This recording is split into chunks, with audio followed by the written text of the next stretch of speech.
à moi. Gloire à Dieu éternellement. Amen.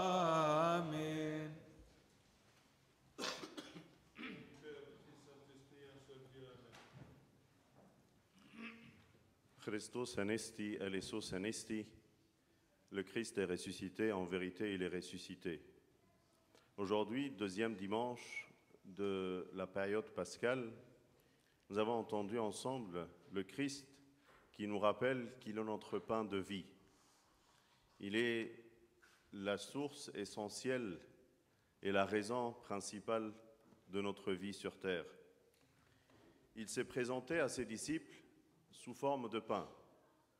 Et dans le même chapitre, selon Saint Jean, chapitre 6, au début, il a parlé à ses disciples et à ceux qui l'ont suivi, et il a voulu se présenter en tant que pain et une nourriture spirituelle. Mais ses disciples n'avaient pas compris. Et beaucoup de personnes l'ont abandonné. Ils n'ont pas pu entendre et comprendre ce qui est le pain de vie. Mais quelque temps plus tard, le jour du dernier repas, quand il l'a dit, tous ses disciples étaient présents. Ils étaient prêts à écouter et comprendre ce que veut dire qu'il est notre nourriture et notre pain de vie. Et Saint Paul, aujourd'hui, on a entendu ensemble dans son épître aux Éphésiens, il nous présente ce grand avantage quand nous nous approchons pour manger son corps et son sang. Vous n'êtes plus des étrangers ni des émigrés, vous êtes co-citoyens des saints. Vous êtes de la famille de Dieu. Vous avez été intégrés dans la construction qui a pour fondation les apôtres et les prophètes, et Jésus-Christ lui-même comme pierre maîtresse. Nous sommes appelés à vivre en tant qu'enfants de Dieu et être de sa famille. Mais le souci, c'est que, comme saint Augustin nous le dit, il est tellement rare que nous cherchons Jésus pour Jésus lui-même. On cherche Jésus, le pain de vie, pour notre pain mondain. On s'approche de lui avec nos ambitions mondaines et nos soucis mondains. Mais c'est tellement rare, comme le dit saint Augustin, de s'approcher de lui pour lui-même, que je veux m'approcher de lui pour vraiment être de sa famille, de vraiment être de ses enfants, de ceux qui le suivent, comme ses disciples. Ses disciples qui étaient invités d'être comme lui, d'être à son image. Quand nous nous approchons pour communier des sacrements, parfois on a plein de pensées. Quand on fait la queue, parfois on pense à nos péchés, parfois on pense à nos soucis, parfois on pense à certaines personnes de la famille, parfois on est dans nos rêves, parfois on ne pense pas du tout.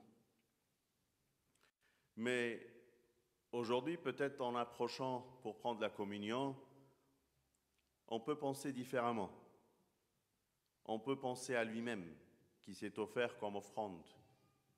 On peut voir sa croix comme Saint Jean l'a vu quand il a réussi à le suivre avec son amour, avec son courage d'être sous sa croix. Seigneur, je m'approche de ton corps et de ton sang pour te suivre comme Saint Jean l'a fait. Saint Jean, qui est le jour de sa résurrection, a réussi de courir quand il a appris la bonne nouvelle qu'il est ressuscité. Il était le seul, comme il nous l'a dit dans son évangile, il a couru pour aller voir sa résurrection. Il n'était pas comme Pierre, qui n'arrivait pas à marcher et à avancer, ni comme Marie de Magdala, qui était dans son doute, ni les disciples d'Emmaüs, qui n'ont pas réussi de le reconnaître. Mais lui, parce qu'il a réussi il a su comment aimer le Seigneur. Il a réussi à courir et avancer vers lui pour le rencontrer et pour le voir et être témoin de sa résurrection. C'est moi qui suis le pain de vie. Celui qui vient à moi n'aura pas faim. Celui qui croit en moi jamais n'aura soif. Il était toujours honnête dans ses promesses. Avance vers lui et ne te soucie pas. Avance vers lui et aie confiance en sa présence dans ta vie. Aie confiance qu'il s'occupe de ta vie. Sur le lac de Tibériade, les disciples avaient faim. Ils sont sortis pour aller pêcher du poisson et manger. Mais le Seigneur, qui a voulu bien graver dans leurs pensées qu'il s'occupe de leur vie et de leurs besoins, il était présent sur la plage en train de préparer la nourriture. Il n'a pas attendu qu'il amène le poisson qu'ils ont pêché, mais plutôt il a déjà préparé pour eux. C'est tellement beau cette image quand on la voit et la médite, comment le Seigneur nous prépare à l'avance ce dont on a besoin. Il sonde nos cœurs, il connaît vraiment nos besoins. Ayez cette confiance et cette foi. Avance vers lui et pense à lui tout seul. Et lui s'occupera du reste. Pense à cette parole de saint Augustin et pose-toi cette question. Est-ce que je cherche Jésus pour Jésus? Est-ce que je le vois vraiment comme la manne céleste? Lui qui est la vraie nourriture. Les Israélites, les Israélites, quand ils sont avancés dans le désert pour aller vers la terre promise, et quand ils ont eu faim, le Seigneur leur a envoyé la manne céleste. Mais on est comme eux, on râle beaucoup. On est dans le besoin, on ne regarde que notre besoin. Même en ayant cette manne, ils ont râlé parce qu'ils ont eu faim de la viande. Ils cherchent une autre nourriture, ils cherchent un autre besoin qui leur manque. Et le Seigneur, attentif à leurs besoins et à la prière de Moïse, il lui a dit, je leur donne de la viande jusqu'à ce que ça sorte de leur nez, ce qu'ils mangent à satiété et qu'ils n'ont plus envie de la manger. Le Seigneur est capable de te donner même plus que tu lui demandes, mais il cherche ta reconnaissance. Parfois, on regarde la chose qui nous manque, mais on oublie de regarder ce que le Seigneur nous a déjà donné. On oublie de regarder ses offrandes, ses dons, les talents qu'il nous a offerts, la famille dans laquelle on grandit, la famille dans laquelle on est, la vie dans laquelle on vit tous les jours. Mais ce qui m'intrigue, ce qui me préoccupe, c'est le petit élément qui me manque. Et c'est ça qui me rend triste. Et peut-être c'est ça que je suis en train de penser et qui préoccupe ma pensée quand j'avance pour prendre sa communion et être en communion avec lui. Si vraiment on avance pour manger d'un seul corps et une seule urbana, un seul pain, c'est qu'on forme tous un seul corps, une seule chair, le corps du Christ. Parfois, les nouveaux mariés, ils se posent la question, mais comment peut-on être unis et être une seule chair? Et ils disent, mais comme on rentre à l'église deux, on sort deux. Comment peut-on vivre cette union si on ne la vit pas à l'avance à chaque fois qu'on communie du corps et du sang de Christ? Il y en a un seul pain parce qu'on forme un seul corps. C'est dans ce souci aussi qu'on doit tous penser les uns pour les autres. Et les uns, non pas pour moi-même, mais ce que je suis utile pour les autres. Comment puis-je être utile pour ma famille, mon entourage, mes enfants, les enfants pour leurs parents, pour mon travail, pour mes proches, Et dans cette utilité et dans cette pensée, j'ai en tête ce que j'ai communié. C'est ça le discernement de la communion. Combien de fois je suis avancé pour prendre la communion sans discerner pourquoi j'avance? Comment je prépare ma pensée? Pour quel objectif je prends le corps du Christ?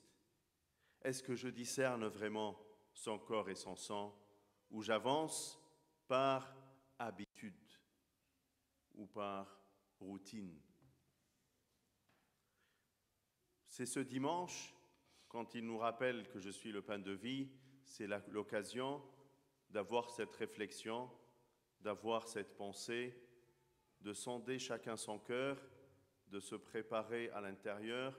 On a le temps de la messe avec les prières dans lesquelles on va se partager pour préparer chacun son cœur et sa pensée pour être vraiment en communion avec le Christ.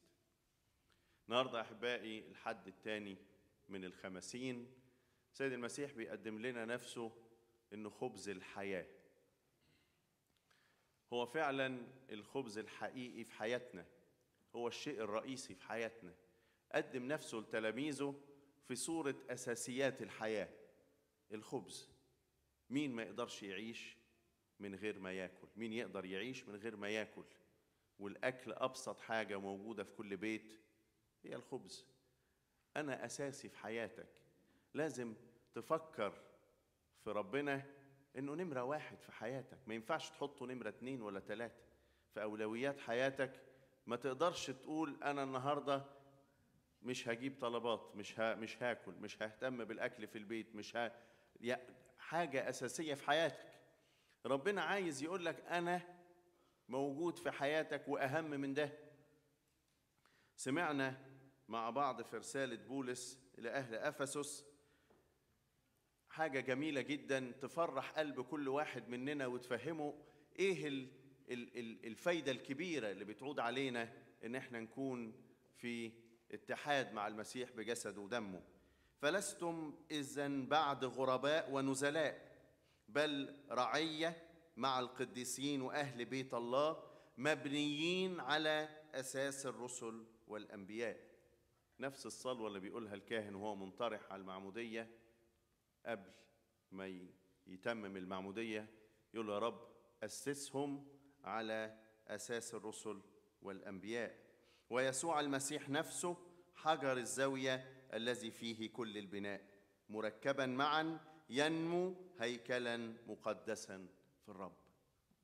هي دي غايتنا، هو ده الهدف من إن احنا بنتقدم علشان ناخد جسده ودمه، إن احنا نتبني على أساس الرسل والأنبياء ونكون متحدين معاه.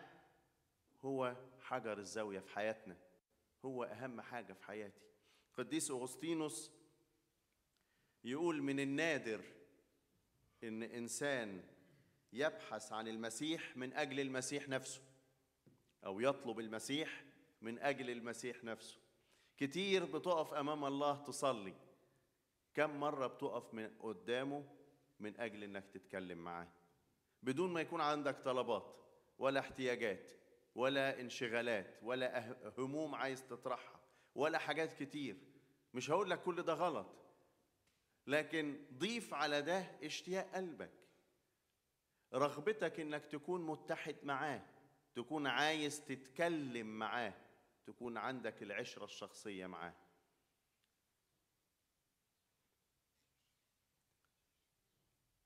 أنا هو خبز الحياة. إن جاع أحدكم فليقبل إلي.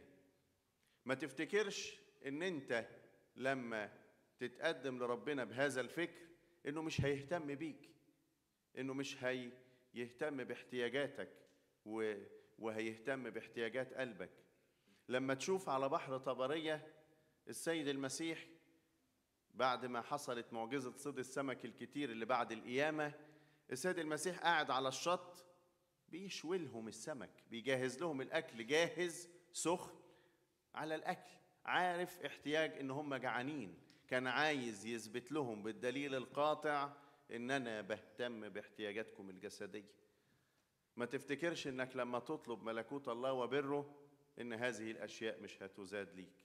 كتير ممكن تتقدم في طابور التناول وفي ذهنك افكار كتيرة، حاجات كتير شاغلة بالك، مشاكل وهموم وانشغالات، وتفكر في الشغل وفي البيت وفي العيلة و وتنسى تفكر في المسيح نفسه اللي حاضر على المذبح من أجلك، من أجل أنه يتحد معاك. نجرب النهاردة نعمل كده، نتقدم للتناول بهذا الفكر، بهذا الاشتياق، بهذه الرغبة، إن أنا يا رب عايز أتحد معاك النهاردة، عايز أكون ليا شركة معاك، عايز أتبني على أساس الرسل والأنبياء، عايز إنك تبقى حجر الزاوية في حياتي. نلاقي في العهد القديم برضك لما شعب إسرائيل خرج في البرية، ربنا أعطاهم المن السماوي، أعطاهم أكل كل يوم كل يوم. لكن الإنسان هل يقدر ما يتذمرش؟ تنسى كل اللي ربنا أعطاه لك، لكن تفتكر حاجة كده ناقصاك، تشغل بالك، تنغص حياتك، تسرق فرحتك، تسرق استمتاعك بعطايا ربنا.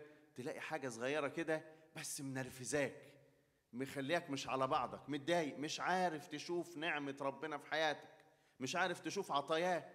حاجة تشغل بالك، تعكنن عليك خالص، تعميك خالص، تبقاش عارف تشوف. يقول لك أنا هعطيكم حتى تخرج من أنوفكم. أعطاهم السلوى لغاية فعلا يقول لك أكلوا ويعني خلاص مش قادرين، مش عايزين. ربنا يهتم بأصغر الأشياء في حياتك، منقوش على كفه، حتى شعور رؤوسكم محصاة. دي حاجات جسدية ما تهتمش انت بيها، أنا ههتم، أنا كفيل بيها. اهتم انت بملكوت الله وبره. دور ان يبقى ليك شركة حقيقية في جسده ودمه. عارفين التلاميذ في نفس الإصحاح ده بس في بدايته، أو المجموعة التلاميذ اللي كانوا بيتبعوه في البداية، لما قدم لهم نفسه في صورة خبز، خذوا هذا هو جسدي، يقول لك كثيرون تركوه، قالوا إيه ده؟ إحنا مش فاهمين. لكن بعد العشرة والمتابعة والتعليم والفرز التلاميذ اللي كانوا معاه يوم خميس العهد في الفصح الأخير كلهم فهموا، كلهم فرحوا، كلهم مشاعرهم اتغيرت. انت بقالك كتير عمال تتعلم وتفهم وتعرف، خلاص النهاردة ابتدي افحص ذاتك، شوف هل انت زي ما القديس أغسطينوس كده بيقول بتبحث عن الله أو عن المسيح من أجل المسيح، ولا ليا طلبات وليا كذا وليا كذا وليا كذا.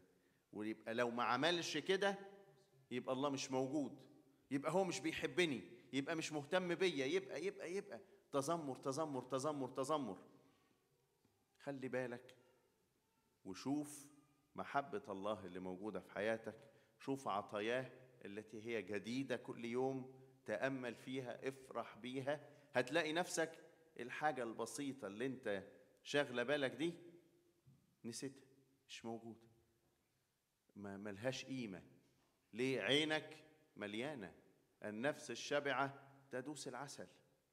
خلاص انت مليان من نعمة ربنا، دقتها، بتحبها، بتعرفها، ليك عشرة معاه، عارف طبيعته، عارف فكره، عارف اهتمامه بيك، عارف ان انت محصور في محبته. كل ده يخليك دايما متعزي، حتى ولو في ضيقات، في تجارب، في تعب، ده ما يمنعش. لكن عينك على الصليب زي يوحنا تخليك تعرف تجري يوم القيامة، يوم قيامة رب المجد. جري الوحيد اللي يقول لنا عنه الكتاب انه لما سمع خبر قيامة المسيح جري. اصل انا كنت واقف تحت الصليب، مش زي بطرس بيجر في رجليه خايف، طب هقول له ايه، هعمل ازاي. عرف يحب، عرف يحب من كل القلب، عرف يتبعه حتى الى الصليب. فكان له هذا الاشتياق وهذه الايه، الرغبة العميقة انه يتقابل مع ربنا. مش زي مريم المجدلية اللي رايحة مرة واثنين وثلاثة وبتلخبطة ومش فاهمة ومش عارفة. لا أنا عارف، أنا مصدق هو قام. ولا زي تلميذي عمواس اللي موجودين في شك وخوف واضطراب، عنده سلام كامل، عرف يحب. كلمة السر: أحب الرب إلهك من كل قلبك، من كل فكرك، من كل قدرتك، له كل مجد وكرامة من الآن وإلى الأبد آمين.